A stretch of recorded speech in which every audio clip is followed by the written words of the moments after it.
students, our today's topic is exponents. Exponent it means powers. Exponent को हम powers भी कहते हैं. हमने previous class में इसके बारे में पढ़ा था class 7th में. And in this chapter we shall learn some more rules of exponents and negative exponents. So let us recap. For example, x multiply x multiply x multiply and so on. It means for n times. तो इसको हम right करते थे x raise to power n. x raise to the power n. x यहाँ पे base है. Base means जो भी नंबर रिपीट हो रहा है और n मीन्स द पावर और एक्सपोनेंट. अब n क्या है? जितने टाइम्स जो नंबर रिपीट हुआ है उतनी ही उसकी पावर हो जाएगी. Same we can understand it by another example. 5/9 multiply 5/9 multiply 5/9. अब यहाँ पे जो हमारा बेस है वो 5/9 है और रिपीट कितने बार हो रही है? 3 times. So the answer is 5/9 raise to the power 3. Power को हम हमेशा नंबर के थोड़ा सा ऊपर ही डिनोट करते हैं. अब यहाँ पे 5/9 इट मीन्स 5 भी 3 बार रिपीट हुआ है, 9 भी. अगर हम इसे सिंपली 5/9 और ये लिख देते तो ये हमारा रॉन्ग होता. क्यों? क्योंकि इसका मीनिंग हुआ कि 5 raise to the power 3 only. अब n की पावर कहाँ चलेगी? सो इट मीन्स ये रॉन्ग हो गया. तो इसीलिए जब हमारे पास रेशनल नंबर होता है तो उसकी पावर हम ब्रैकेट में करके शो करते हैं. तो ब्रैकेट का मतलब है अब ये 5 की पावर भी है और 9 की पावर भी है. अब यहाँ पे इस नंबर में 5/9 is the base and p is power, or we can say it exponent. If we have a question like express -2/5 raised to the power 4 as a rational number, अगर कोई ऐसा क्वेश्चन होता है कि -2/5 raise to the power 4, it means यहाँ पे आपके पास कोई भी नंबर हो सकता है और किसी भी पावर का नंबर हो सकता है. तो अगर हो क्वेश्चन में कि इस नंबर को आपको रेशनल नंबर के फॉर्म में एक्सप्रेस करके लिखना है, सो हम इसका सोल्यूशन कैसे करेंगे? The number is -2/5 raise to the power 4. यहाँ पे ब्रैकेट का मेन रोल होता है क्योंकि अगर हम विदाउट ब्रैकेट लिखते हैं तो उसका मीनिंग ही चेंज हो जाता है. सो इसलिए जैसे क्वेश्चन में दिया गया हो सेम आपको वैसे ही लिखना है. अब इसे अगर हम एक्सप्रेस करते हैं या एक्सपेंड करके लिखते हैं, इट मीन्स -2/5 को हमें कितने टाइम्स मल्टीप्लाई करके लिखना है? 4 टाइम्स. अगर यहाँ पे पावर में 3 होता तो हम उसे 3 टाइम्स लिखते और अगर यहाँ पे 10 होता तो हम उसे 10 टाइम्स मल्टीप्लाई करते. अब सेकंड जो हमें बात ध्यान में रखनी है कि अगर हमारे पास ब्रैकेट के अंदर माइनस का साइन है तो हम जितने भी बार मल्टीप्लाई करके लिखेंगे नंबर को उसमें वो साइन भी इंक्लूड होना चाहिए.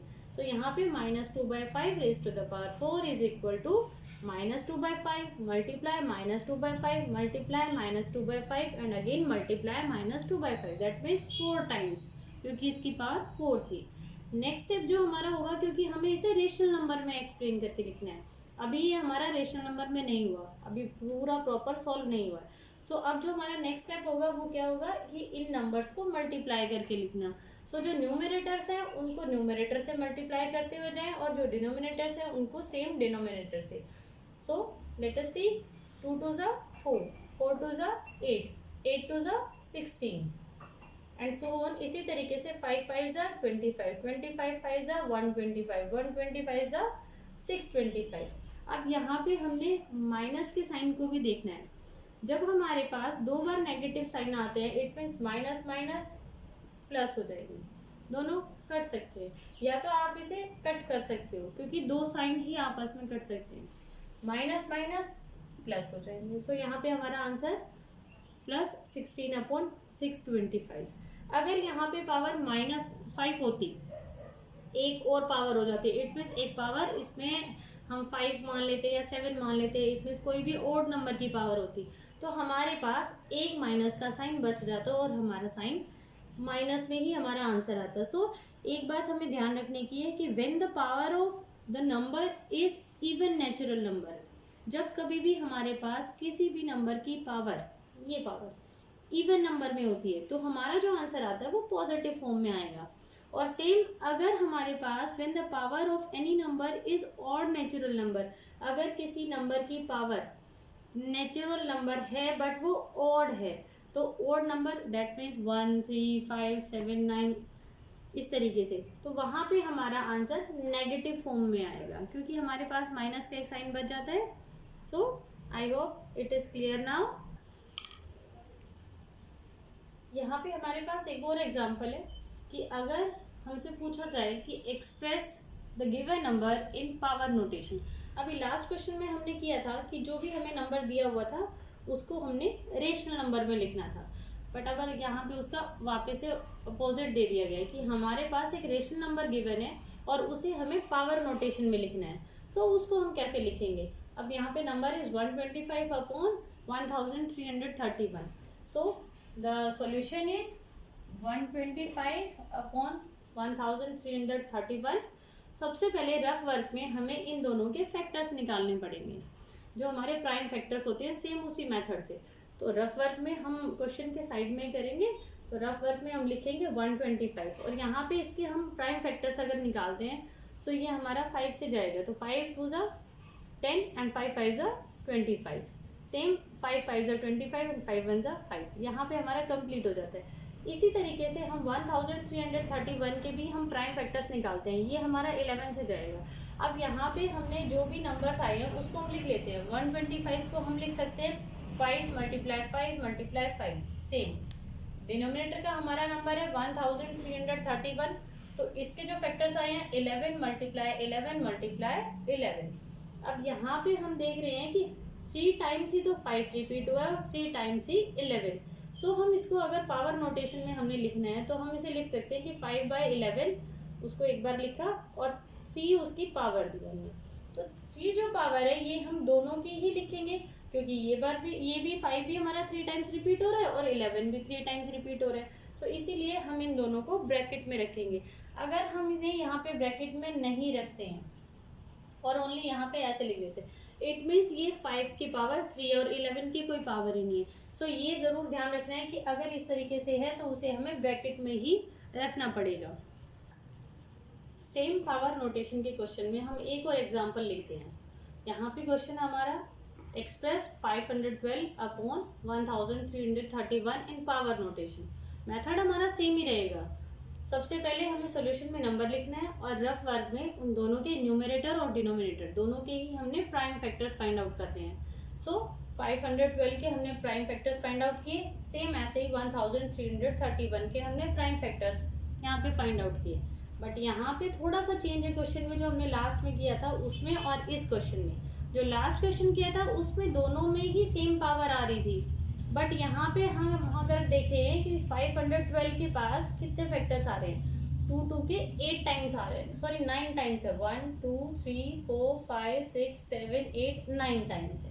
सो द 512 के अगर हम फैक्टर्स लिखेंगे तो क्या लिखेंगे, 2 × 2 × 2 × 2 and so on up to 9 times.